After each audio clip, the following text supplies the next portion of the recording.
Hey guys, my name is Maggie. I'm a Danish baker. Today I'm going to show you how to make cinnamon raisin bread. Now this is not Danish, but in Danish it would be called Kanel-rosinbrød.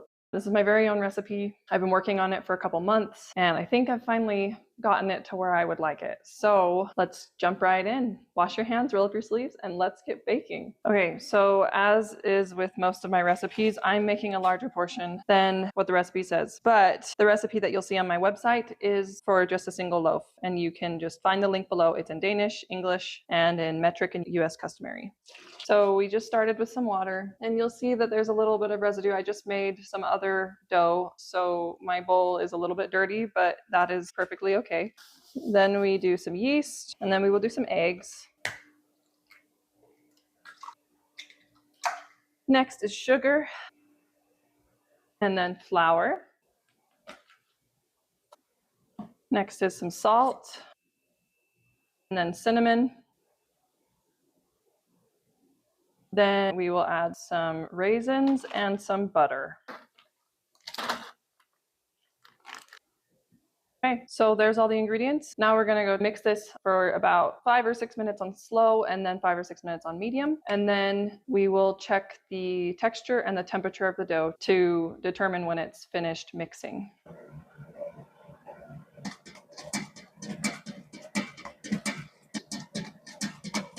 So we're gonna dust our counter with some flour because this dough is a little bit stickier than other doughs. Before I shape this at all, I'm just gonna show you how we know that the dough is ready. So the first thing that we do is we check the temperature. This is the most important part, in my opinion. We put the thermometer in and it needs to read at least 24 degrees Celsius or about 75 degrees Fahrenheit. That is how we know that our dough is warm enough to keep the yeast active. And that is also why you didn't see me activate the yeast. Because if the dough is warm enough, then we don't need to activate the yeast because it will become active while the dough mixes and while it proofs. And then the next thing is we do a gluten window pane test. In Danish, this is called a gluten-string test. So just try to work around the raisins, but you just stretch the dough, you pull it, and you try to make a window, and you just want to see how far it will stretch before it rips. You want it to be a relatively uniform window, and that's how we know. Now, I live in a desert, so if you live in a humid environment, you will need to adjust your flour content. And it does say that in the recipe, but just for reference, this is the texture of the dough. I can touch the dough,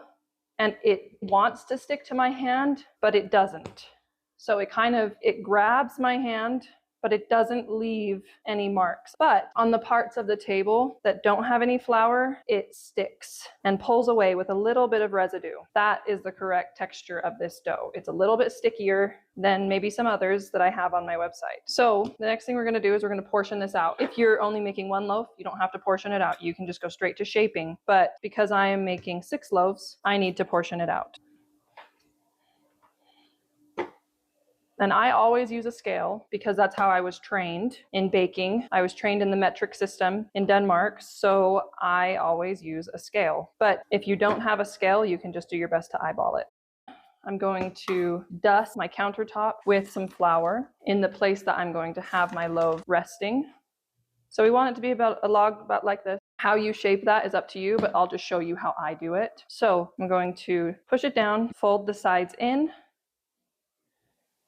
roll it in over itself, and then take my thumbs and push it in under itself so that it makes a loose seam on the bottom. You just want it to be relatively even so that when we roll it out, it will be a nice rectangle. So while those are all resting just on the counter, we're going to measure out our sugar and our cinnamon. I have some cinnamon sugar left over from my previous loaves that I made a couple weeks ago. I'm just gonna mix more so you can see, and because I don't have enough. So we're gonna just take sugar and cinnamon and mix it together. And I highly recommend just using a container that has a lid on it so that you can just shake it up and get it mixed really nice. So then we just put our lid on and shake it. When you open it up, it should be pretty evenly mixed. You can see there's some concentration of cinnamon over here, and you can use your hand and just kind of fluff it around. And we will set that to the side for now. While our dough is still resting, we're gonna mix some egg and water. You want a smaller amount of water than egg. So then we just mix this all together as best as we can.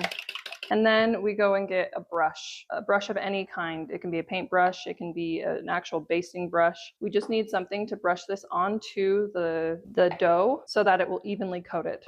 So the next thing you're going to do is take some of your flour and dust the countertop, because we don't want this dough to stick very much or it'll be difficult to handle. So this is the direction. You see how my log is this way? We want to lay it that way. So this dough, you can just push it out with your fingers and not use a rolling pin if you want to, but I find it's a little bit easier to use a rolling pin. We want the width of our dough to be pretty much the same size as our pan, so that when we roll it up, it will fit in our pan really nicely.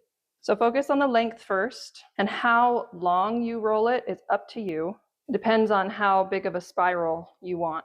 So you can see that this is about the size of my pan. And then we can just do our best to just brush off any excess flour. We're going to take this brush with our egg wash and baste it on. Now you want to be really generous with this, because in order for your spiral to not separate when you cut your bread open, you need to not have dry pockets of cinnamon sugar.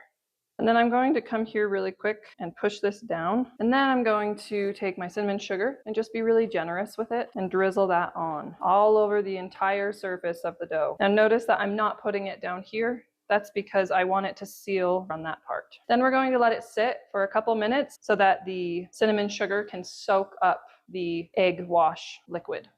So as you can see, I went ahead and did 2 more because I have 6 loaves I need to get to. So 2 more are sitting and soaking. Now, this has been sitting for about 5 minutes, maybe a little bit more. And you can see there's still some dry spots. So then you can take a spoon and just kind of pat them down. Then we take it and we roll it up. And we just start from the top. We do it just like a cinnamon roll. And if there's too much flour like that on the top, just try your best to dust it all off. I'm gonna go grab another brush so that I can brush it off. That happens sometimes, especially on the edges. So as I roll this, to make sure that it doesn't just get wider and wider and wider, I'm kind of pulling inwards as I roll. Because if I just simply roll it, it's going to naturally get longer. And then we want to roll it all the way down on top of that seam so that it will stick. Now you can see that this is open. We want these to be closed, or else the filling is going to ooze out. So you just simply pinch it and then tuck it under, and then you just kind of squish it under itself. Pinch, roll it under. And it's okay if there's some flour left there, because we're going to brush it with water. So we just take a bread pan and we're just going to stick it in there. And then we're going to cover it with a tea towel and let it proof until it starts coming over the top. We'll cover this until it's finished proofing, and then we'll come back. Okay, so these have proofed. As you can see, it's over the side. You can see how it's like dry on top. That's okay, because now we have some water, and we're just going to brush it on top. Now the reason why we do water instead of egg is because egg will brown and it will turn the tops really dark, and we don't want that. But the moisture from the water is going to help create a nice crust on top. So then you can decorate these however you want. You can just stick them right in the oven. I'm going to put some coarse sugar on top because I like the look of it this way. And then I'm going to take a sharp knife and I'm going to cut a line down the middle. And I'm only doing this because I'm also going to take another bread pan and cover them up. And what this will do is it creates its own little chamber where all the humidity inside of the bread stays locked in, and it causes it to spring up and open. You will see what I'm talking about once we pull them out of the oven. So we'll just cover them up and we'll stick them in the oven that's preheated to 375 degrees Fahrenheit or about 180 degrees Celsius. And we'll bake these for about 20 minutes closed, and then the last 10 or 15 minutes, however long it takes, we will take the lid off and then let them cool. We'll come back after they're finished baking. Alrighty, so our cinnamon raisin breads, they are out of the oven. And I left one without a lid on to show you the difference. So let's look at these, talk about them, cut into them, and you can see how they are. So as you can see, there's a big difference between these two. So this is one that had the lid on it, and it raised really tall, just like I had mentioned. Where I had cut, it popped open. If I didn't cut, then it would have popped open in a random spot. So by me scoring it or cutting it, I was controlling where it was going to pop open.